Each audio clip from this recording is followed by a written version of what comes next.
नमस्कार, रसोई शॉप में आपका स्वागत है। सॉफ्टेल की मल्टीग्रेन मिलेट मिल लेने पे आपको और आपके परिवार को बहुत बहुत अभिनंदन। आपने बहुत स्वस्थ निर्णय लिया है अपने घर वालों के लिए।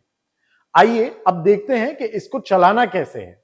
सबसे पहले आपको इस सिक्योर्ड बॉक्स में सॉफ्टेल की मल्टीग्रेन मिलेट मिल मिल चुकी होगी। आइए अब देखते हैं कि इन सारे पार्ट्स का क्या नाम है और इनका क्या काम है। सबसे पहले आता है मेन यूनिट। मेन यूनिट दो भाग से बना है, टॉप पार्ट और बॉटम पार्ट, जिसको आप साइड में लगे येलो लीवर से अलग कर सकते हैं। आगे इसके आता है एक एग्जिट कैप। ये एग्जिट कैप आप जब यूज ना कर रहे हो तब के लिए है। हमने एक एग्जिट कैप का शूट एक्स्ट्रा दिया हुआ है आपके एक्सेसरीज में, तो यदि इसमें कोई ट्रांजिट डैमेज हो आप उसको यूज कर सकते हैं। दूसरा, जब आपको मशीन मिले और कुछ आटा एग्जिट शूट पे लगा हो या फिर अंदर के ग्राइंडिंग चेंबर में हो तो चिंता ना करिए, ये जो मशीन है हर मशीन को गेहूं डाल के टेस्ट किया जाता है और फिर कस्टमर्स की तरफ भेजा जाता है। तो आप निश्चिंत रहिए, ये फ्रेश और यूज्ड पीस बिल्कुल नहीं है, एकदम फ्रेश न्यू पीस आपको मिल रहा है।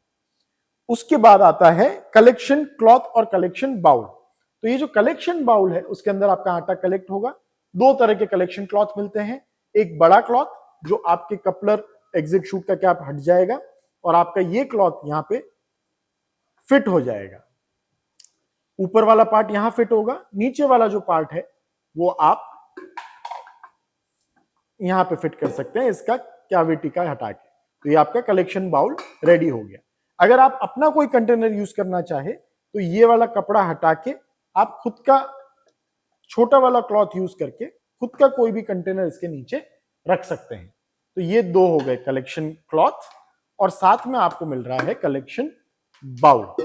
जब आप यूज ना कर रहे हो तब आप इसको कवर करके रख सकते हैं। इसके बाद आता है हॉपर। हॉपर है जो ऊपर लगेगा और आपका अनाज इसके अंदर आपको भरना है जब आप चालू करते हैं मशीन को। तो आइए अब हम इसे असेंबल कर देते हैं। असेंबली बहुत ही सिंपल है। ये आपका हॉपर, ये आपका कलेक्शन बोल, एग्जिट शूट के कवर को निकाला, बड़े क्लॉथ के कपलर को आगे लगाया और ये फिट किया। आपकी मशीन उपयोग के लिए तैयार है। मशीन उपयोग करने से पहले मैं आपको इसका फंडामेंटल मैकेनिज्म, मतलब ये किस कदर से चलता है, वो मैं आपको एक बार दिखाना चाहता हूं। तो आइए समझते हैं। ये हमने हॉपर को साइड में रखा, कलेक्शन बाउल को अलग किया। अब ये है मेन यूनिट। मेन यूनिट जैसे कि मैंने आपको बताया ऊपर और निचले भाग से बना हुआ है। इसको खोलने के लिए आपको जो नॉब है, ये नॉब आपका फाइन और कोर्स डिसाइड करता है, कितना दरदरा आएगा या कितना पतला आएगा, बारीक आएगा, उससे आप ये यहां से कंट्रोल कर सकते हैं। इसको हम एकदम उल्टा, मतलब स्प्रिंग तक, एंटी क्लॉकवाइज मतलब दरदरा, क्लॉकवाइज मतलब फाइन, घड़ी की तरफ आप जाएंगे, घड़ी जैसे चलती है तो आपका बारीक आएगा, उल्टी दिशा में चलाएंगे तो दरदरा आएगा। तो जब आपको खोलना है ऊपर और नीचे वाला भाग तो इसको पूरी तरह पीछे की तरफ ले आइए। पीछे की तरफ लाने के बाद ये जो दो येलो लीवर्स दिए हुए हैं, ये दोनों साइड पे येलो लीवर्स को एक साथ दबाइए और ऊपर वाला पार्ट हटाइए। जब आप ऊपर वाला पार्ट हटाएंगे तब आप देखेंगे कि अंदर है पत्थर वाला मैकेनिज्म। तो ये जो पत्थर है वो 1000 वॉट की एक 100% कॉपर वाइंडेड मोटर पे गोल घूमता है। इसका काम है सिर्फ गोल घूमना। एक और बात, अगर इसके अंदर आपको ये एक सिलिकॉन का स्क्रैपर दिखे और उसके अंदर कट हो तो आप चिंता मत करिए, ये हमारा डिजाइन एलिमेंट है। इधर जो रिवेट्स लगे हुए हैं उनके ऊपर से मूव करने के लिए हमने ये कट डाला हुआ है, तो उसके बारे में आप निश्चिंत रहिए। ये है आपका बॉटम स्टोन। बॉटम स्टोन के नीचे आता है एक गास्केट। इस गास्केट को, ये जो ऊपर और नीचे वाला भाग है, ये गास्केट इसको बंद करता है अच्छे से। तो हमेशा सुनिश्चित कीजिए कि गास्केट बराबर लगा हुआ हो। बराबर कैसे? तो एक जगह पे टॉप भी लिखा हुआ है। जो स्टेप वाला पार्ट है वो ऊपर की तरफ आएगा, जो फ्लैट पार्ट है वो नीचे की तरफ आएगा। टॉप भी हमने मार्किंग की हुई है। ये स्टेप वाला पार्ट ऊपर आएगा, थोड़ा इसे पुल करके हम ऐसे बिठाएंगे स्टोन के नीचे, ताकि वो ऊपर और नीचे वाले भाग को लॉक कर सके प्रॉपरली, राइट। इसके अलावा है एक लिमिट स्विच। ये लिमिट स्विच का क्या काम है? मशीन तब तक चालू नहीं होगी जब तक ऊपर और नीचे वाला भाग बंद नहीं होगा। तो ये लिमिट स्विच वो काम करता है। एक और आपको दिखेगा ट्रायंगल सेंसर। ये सेंसर ऊपर और नीचे दोनों भाग में दिया हुआ है, यहां भी दिया हुआ है। इसको आपको मैच करके ही ऊपर और नीचे वाला भाग बंद करना है। ये सेंसर सेंस करता है कि हॉपर के अंदर अनाज है कि नहीं, उसके वजह से ये चालू या ऑटो स्टॉप होगा। तो अब हमने ये समझ लिया है बॉटम यूनिट का काम, गास्केट, लिमिट स्विच। ये हैं 4 लॉक पिन। ये 4 लॉक पिन जो आप देख रहे हैं, उसके सामने ऊपर वाला जो पार्ट है उसके अंदर हैं 4 कैविटीज। ये दोनों एक दूसरे में लॉकिंग के मैकेनिज्म बनाती हैं। तो ये हमने नीचे वाला पार्ट समझ लिया। ऊपर वाला जो पार्ट है वो स्थिर है, वो गोल नहीं घूमता, लेकिन वो ऊपर नीचे होता है। तो जब नीचे और ऊपर होगा पत्थर, नीचे वाला पत्थर जैसे मैंने आपको बताया कि फिक्स है, वो सिर्फ गोल घूमता है। ऊपर वाला पत्थर ऊपर नीचे होता है। तो जब नीचे वाला पत्थर गोल घूम रहा है और ऊपर वाले पत्थर को हम नीचे की तरफ लेके आते हैं, कैसे नीचे की तरफ लेके आएंगे? तो वो ये नॉब की मदद से। जब नॉब को हम फाइन की तरफ घुमाते हैं, उसका मतलब है ऊपर वाला पत्थर नीचे आ रहा है। नीचे आ रहा है तो नीचे और ऊपर वाले पत्थर के बीच में डिस्टेंस कम हो रहा है। डिस्टेंस कम हो रहा है तो बारीक पिस रहा है। अगर हम नॉब को उल्टी दिशा में घुमाते हैं, मतलब ऊपर वाला पत्थर ऊपर जा रहा है, ऊपर जा रहा है मतलब नीचे और ऊपर वाले पत्थर के बीच में गैप बढ़ रहा है, बढ़ रहा है मतलब दड़दड़ा पिसेगा। तो इसीलिए ये नॉब का सबसे इंपॉर्टेंट रोल है। ये नॉब से ऊपर वाला पत्थर ऊपर या नीचे होता है, नीचे वाला पत्थर तो फिक्स है ही, सिर्फ गोल घूमेगा। अब जब हमें ऊपर और नीचे वाले पत्थर को लॉक करना है, तब नॉब को सबसे पहले एकदम पीछे की तरफ लेके आ जाइए, स्प्रिंग तक आप लेके आ जाइए, और फिर दोनों येलो लीवर्स, जो हमने येलो लीवर्स दिए हुए हैं, उन दोनों येलो लीवर्स को एक साथ दबाइए, नीचे की तरफ बिठाइए, ट्रायंगल से ट्रायंगल मैच करिएगा जब बिठा रहे हो, नीचे की तरफ बिठाइए, और जब वो एकदम नीचे बैठ जाए तब उसे छोड़ दीजिए, एक साथ छोड़िएगा। अब बिना येलो लीवर्स को दबाए मैं मशीन उठाने की ट्राई कर रहा हूं तो पूरी उठ जा रही है। अगर मैं येलो लीवर्स दबा के उठाता तो सिर्फ ऊपर वाला पोर्शन खुलता, लेकिन मैंने जब येलो लीवर नहीं दबाए और ऊपर वाला पूरा मशीन उठाने की ट्राई की तो मशीन पूरी एक साथ उठ जाएगी। मतलब ये सिक्योरली लॉक हो चुका है। फिर आता है ऊपर वाले भाग के अंदर, दो ही चीज आपने नॉब देखा, दूसरा इंपॉर्टेंट पार्ट है देखना, वो है फ्लो रेगुलेटर। अब जो फ्लो रेगुलेटर है वो आपका क्लोज से ओपन, ये आपके अनाज के प्रवाह को अंदर आने देगा या फिर रोकेगा। ये क्लोज और ये ओपन, ऐसे हमें इसे यूज करना है। अब हम ग्राइंडिंग मैकेनिज्म स्टार्ट कर सकते हैं। ग्राइंडिंग के लिए ध्यान रखिए, 3 कैटेगरी में हम इस चीजों को बांट सकते हैं। सबसे पहला है गेहूं, चावल, सारे नॉर्मल ग्रेन्स। इन ग्रेन्स के अंदर हम जो अभी मैकेनिज्म दिखाएंगे वही मैकेनिज्म फॉलो करना है। यदि आप चना दाल से बेसन बनाना चाहते हैं तो हमारा YouTube पे अलग वीडियो दिया हुआ है, उसको फॉलो करें। चना दाल सॉफ्ट होता है। अगर इस प्रक्रिया जो अभी हम प्रक्रिया दिखाएंगे उससे आप पीसेंगे तो चना दाल पत्थर पे चिपक जाएगा, चिपक के जल जाएगा। तो वो हमें नहीं करना है। कोई चिंता करने की बात नहीं है, जो चिपक रहा है वो आपका अनाज चिपक के जल रहा है, मशीन खराब नहीं होती है उससे। इस चीज का आप ध्यान रखें। और तीसरी चीज है मिलेट्स। अगर आप मिलेट मतलब बाजरा, जुआर, रागी या ऐसे कोई भी मिलेट्स पीस रहे हैं तो उसके अंदर ये प्रक्रिया में सब बाकी सब सेम करना है, सिर्फ फ्लो रेगुलेटर को आपको आधा खोलना है, पूरा नहीं खोलना है। मिलेट के दाने बड़े ही छोटे छोटे होते हैं, इसलिए फ्लो रेगुलेटर आधा ही खुलेगा। इस चीज का ध्यान रखिएगा। इस वीडियो में हम आपको गेहूं पीस के दिखाएंगे, लेकिन बाकी चीजों के लिए मैंने आपको समझा दिया है। हल्दी, मिर्ची, उनका भी वीडियो हमारे YouTube चैनल पे है, वो भी आप देख सकते हैं। तो आइए ग्राइंडिंग प्रोसेस को हम स्टार्ट करते हैं। उसके पहले एक और चीज मैं आपको बता दूं, ये जो हमने यहां से कोर्स टू फाइन हमने दिखाया है, अगर आप फाइन की तरफ जाएंगे, नीचे जाते जाएंगे तो एक समय आएगा जब आपका जो नॉब है वो और नहीं घूम पाएगा। उसका कारण है कि ऊपर वाला पत्थर इतना नीचे आ चुका है कि वो नीचे वाले पत्थर को टच कर रहा है। हमें नॉर्मल ग्राइंडिंग प्रोसेस में यहां तक कभी नहीं जाना है। हमको ये लास्ट पॉइंट जो है फाइन का, वहां से भी आप थोड़ा नीचे जा सकते हैं।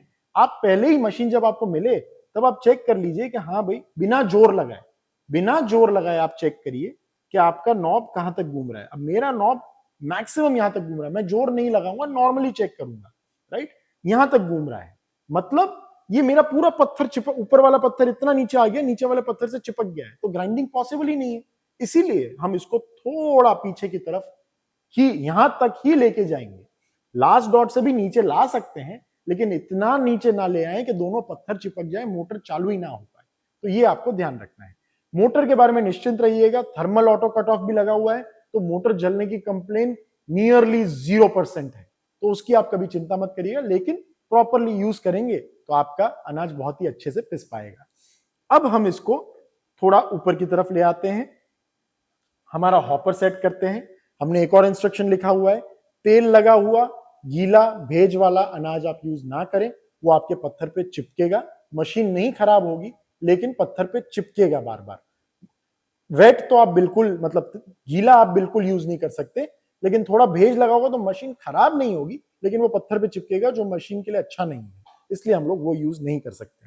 उसके बाद आप हॉपर को इधर सेट कर दीजिए। नॉब जो है, अगर आपको पहली, ये बहुत ही जरूरी है एक चीज को समझना कि ये एक आपके लिए नया उपकरण है।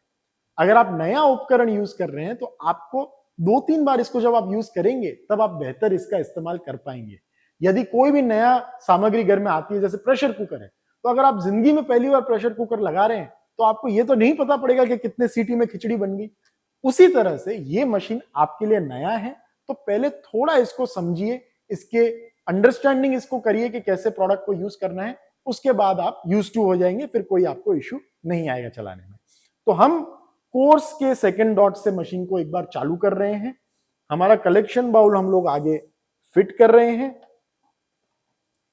और जैसे मैंने बताया ऊपर का पार्ट जब हटाना हो तब एकदम पीछे रख के ही हटाना, लेकिन जब ग्राइंडिंग शुरू करना है तो भले आप कोर्स के सेकंड डॉट से शुरू करिए और फिर हम नीचे की तरफ जाएंगे। और अब हम ग्राइंडिंग प्रोसेस को स्टार्ट करते हैं। आइए अब हम ग्राइंडिंग प्रोसेस को शुरू करते हैं। उसके लिए सबसे पहले हम लोग नॉब को कोर्स के फर्स्ट या सेकंड पॉइंट पे रख रहे हैं। आपको कैसा चाहिए उस हिसाब से आपको कोर्स के फर्स्ट या सेकंड पॉइंट पे चालू करिए मशीन को, फिर हम नीचे की तरफ जाएंगे। तो फर्स्ट या सेकंड पॉइंट पे हम लोग रख रहे हैं। हॉपर हम लोग अनाज से भर दे रहे हैं। इसमें एक बहुत ही इंपॉर्टेंट चीज आपको ध्यान रखना है कि जब तक मशीन चालू नहीं होता है तब तक आप फ्लो रेगुलेटर को ना खोल दें। ये एक कॉमन यूजेज मिस्टेक है कि पहले ही कस्टमर फ्लो रेगुलेटर को खोल देते हैं, वो हमें नहीं करना है। पहले आपको मशीन चालू करनी है, और मशीन जब आप चालू करेंगे तब आपको पहले बजर का साउंड आया, फिर उसने सेंस किया कि अनाज है इसीलिए मशीन चालू हुई। अगर अनाज नहीं होता तो सिर्फ एक बजर का लंबा साउंड आके रह जाता। तो अभी क्योंकि अनाज है इसलिए पहले बजर आया और फिर मशीन चालू हो जा रही है।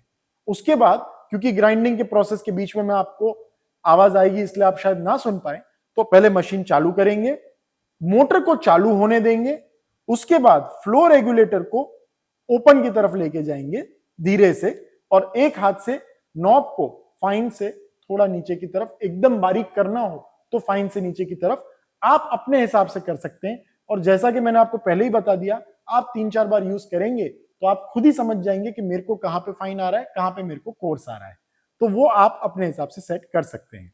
तो आइए चालू करते हैं। मशीन चालू हो गई है। अब हम नॉब को एक हाथ से घुमा रहे हैं और दूसरे हाथ से फ्लो रेगुलेटर को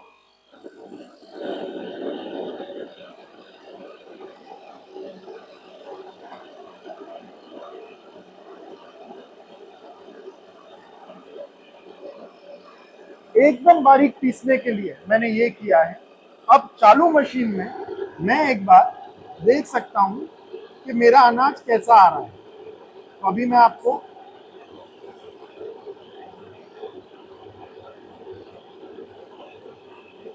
एकदम ही बारीक,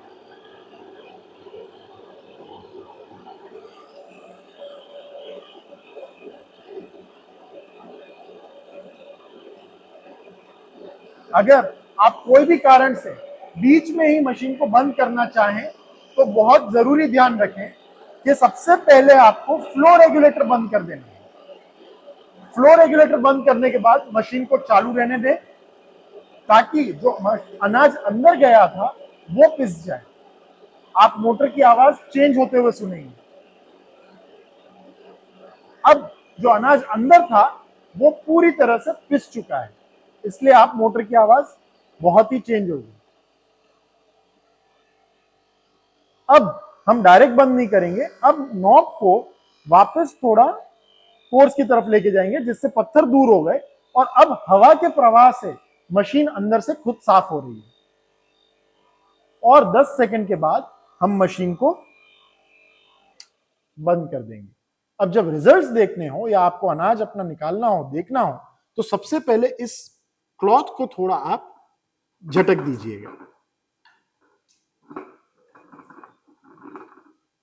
और फिर आप देख सकते हैं आपका पिसा हुआ आटा एकदम मैदे जैसा बारीक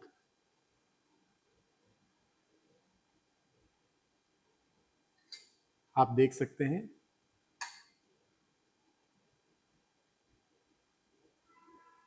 एकदम मैदे जैसा बारीक आटा। अब क्योंकि हमने इसे बंद भी एकदम ठीक तरीके से किया था, क्या किया था, पहले फ्लो रेगुलेटर बंद किया, 15-20 सेकंड चलने दिया, सारा अनाज पिस गया, उसके बाद नॉब को फाइन से कोर्स की तरफ लेके आ गए, वापस 15 सेकंड चलने दी मशीन, फिर मशीन को बंद किया। तो अब मैं आपको लाइव वीडियो पे दिखा रहा हूं कि ऑटो क्लीन मैकेनिज्म ने क्या काम किया है। पूरी तरह से मशीन अंदर से साफ है, कोई भी आपको साफ सफाई की झंझट नहीं, पूरी तरह से पत्थर आपके साफ है। अब क्वेश्चन एक और आता है कस्टमर्स का कि यदि अभी अनाज है, अगर मैं हॉपर उठाऊंगा तो सारा अनाज नीचे गिर जाएगा, तो इसको क्या कर सकते हैं, अपनी ये उंगली लेके आप जहां से अंदर अनाज जा रहा था वहां पे इसको भराइए, मशीन बंद रखिएगा और फिर लेफ्ट हाथ से आपने हॉपर उठा लिया, जिससे आपका कोई भी अनाज वेस्ट नहीं होगा। ये आप अपने जो भी बाउल में कलेक्ट करना चाहते हैं, थोड़ा अनाज फिर भी ऊपर रह जाएगा, उसको कैसे क्लीन करना है, तो पहले आप कलेक्शन क्लॉथ को हटा दीजिए, जो आगे एग्जिट शूट में अगर आपको अनाज दिखता है तो उसको आप क्लीनिंग ब्रश से भी निकाल सकते हैं।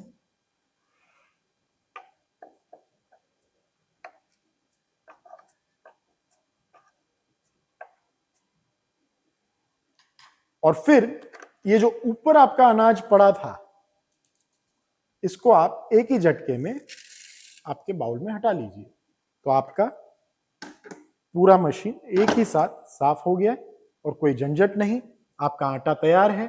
आपके गेहूं जो एक्स्ट्रा थे, जो हमको नहीं पीसने थे, अगर आप चलने देंगे मशीन को खुद ही, तो वो जब अनाज खत्म होगा तब खुद ही बंद हो जाएगा, वही सेंसर का काम है। तो अभी जैसे मशीन के अंदर कोई भी अनाज नहीं है, सपोज मैं आपको हॉपर रख के दिखाता हूं कि ये मैंने हॉपर रख दिया लेकिन मैं अनाज इसमें नहीं भर रहा हूं, तो जब मैं मशीन चालू करूंगा मोटर चालू नहीं होगी। क्यों? क्योंकि अनाज नहीं है। पूरा सेंसर हमने मैकेनिज्म बनाया हुआ है और आप ये फ्लो रेगुलेटर लगा के इसको चला सकते हैं। तो ये ग्राइंडिंग प्रोसेस है सॉफ्टेल की मल्टीग्रेन मिलेट मिल का। कोई भी क्वेश्चन के लिए आप हमारी हेल्पलाइन का संपर्क करें। लाइव वीडियो कॉल पे हम लोग सपोर्ट प्रोवाइड करते हैं, उसके स्लॉट्स बुक करने के लिए आप हमारी कस्टमर हेल्पलाइन पे कॉल कर सकते हैं। अगेन मैं एक लास्ट टाइम रिपीट कर रहा हूं, ये मशीन आपके लिए नया है। हमने 30 सालों की कड़ी मेहनत और एक्सपीरियंस के बाद इस मशीन को निर्माण किया है, तो आप 2-3 बार इसे यूज करेंगे तो आपको सारी चीजें क्लियर हो जाएंगी। धन्यवाद।